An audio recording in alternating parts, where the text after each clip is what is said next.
Want to face your next interview and get qualified for the job you have been seeking? Here are 20 tips to help you prepare.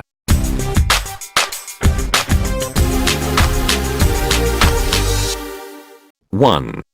Research the industry and company. An interviewer may ask how you perceive his company's position in its industry, who the firm's competitors are, what its competitive advantages are, and how it should best go forward. For this reason, avoid trying to thoroughly research a dozen different industries. Focus your job search on just a few industries instead. 2. Clarify your selling points and the reasons you want the job.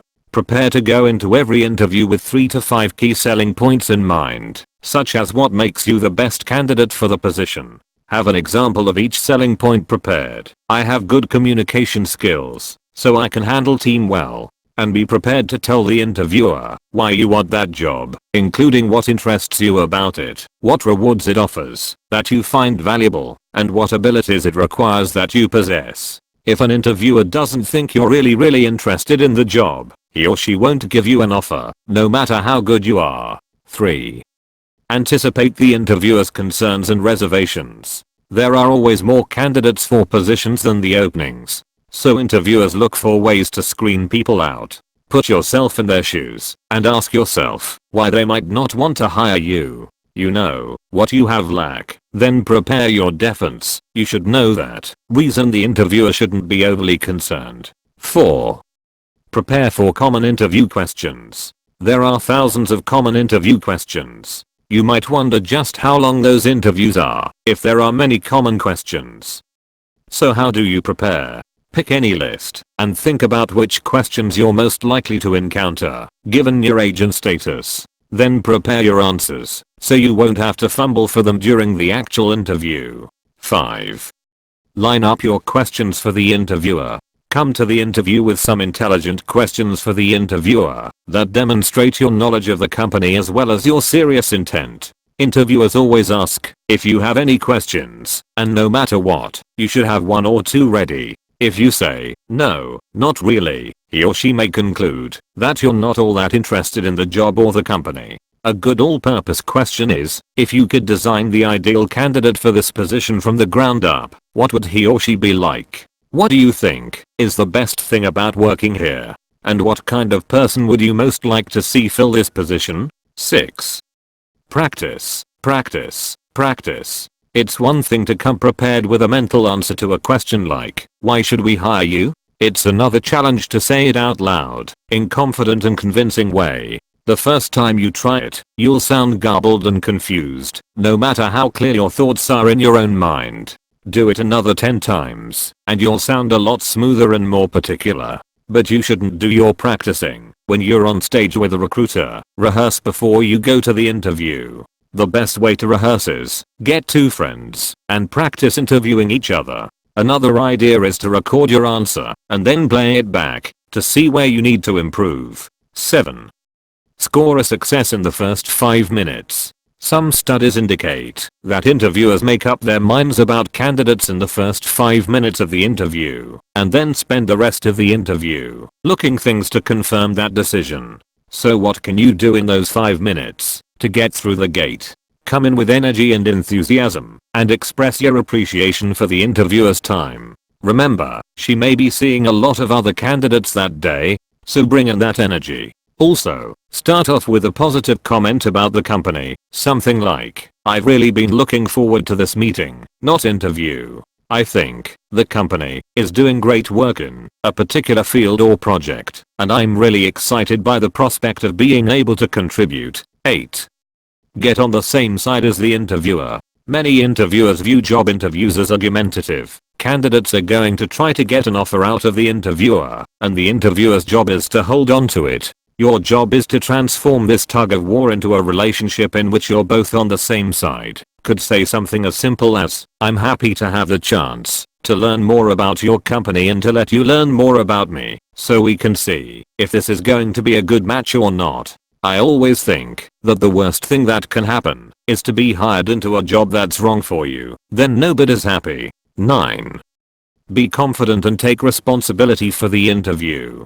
Perhaps out of the effort to be polite, some usually confident candidates become overly passive during job interviews. But politeness doesn't equal passivity. An interview is like any other conversation. It's a dance which both of you are moved together, both responding to the other.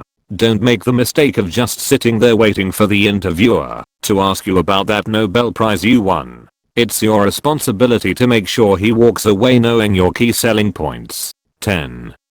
Be ready to handle illegal and inappropriate questions. Interview questions about your race, age, gender, religion, marital status, and sexual orientation are inappropriate and in many areas, illegal. Nevertheless, you may get one or more of them.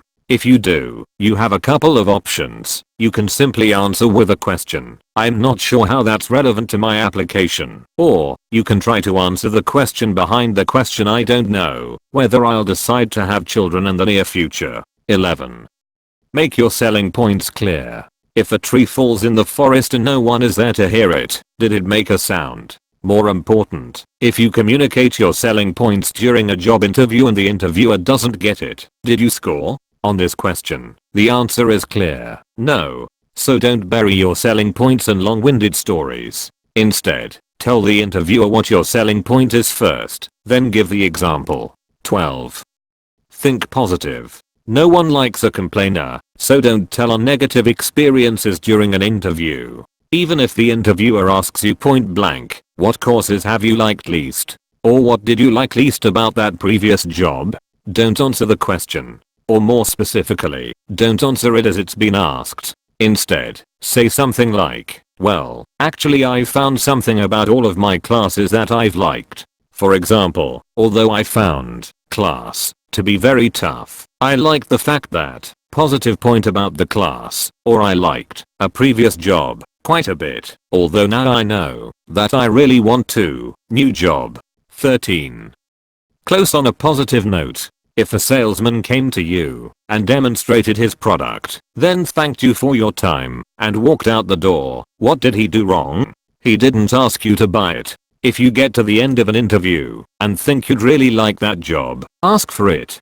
Tell the interviewer that you'd really like the job, that you were excited about it before the interview and are even more excited now, and that you're convinced you'd like to work there. If there are two equally good candidates at the end of the search, you and someone else, the interviewer will think you're more likely to accept the offer and thus may be more inclined to make an offer to you. 14.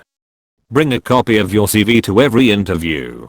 Have a copy of your CV with you when you go to every interview. If the interviewer has misplaced his or her copy, you'll save a lot of time and embarrassment on the interviewer's part if you can just pull your extra copy out and hand it over. 15. Don't worry about sounding artificial. Some people are concerned that if they rehearse their answers, they'll sound artificial or overly polished or glib during the interview. Don't worry. If you're well prepared, you'll sound smooth and articulate, not artificial. And if you're not so well prepared, the anxiety of the situation will eliminate any artificial quality. 16. Make the most of the "tell me about yourself" question. Many interviewers begin interviews with this question. So how should you respond? You can go into a story about where you were born, what your parents do, how many brothers and sisters and dogs and cats you have, and that's okay. But would you rather have the interviewer writing down what kind of dog you have, or why the company should hire you? Consider responding to this question with something like, "Well, obviously I could tell you about lots of things, and if I'm missing what you want, please let me know. But the 3 things I think are most important for you to know about me are your selling points. I can expand on those a little if you'd like." Interviewers will always say, "Sure, go ahead." Then you say, "Well, regarding the first point, give your example. And when I was working for company I, example of another selling point, etc." This strategy enables you to focus the first 10 to 15 minutes of the interview on all of your key selling points. The "tell me about yourself" question is a golden opportunity. Don't miss it. 17.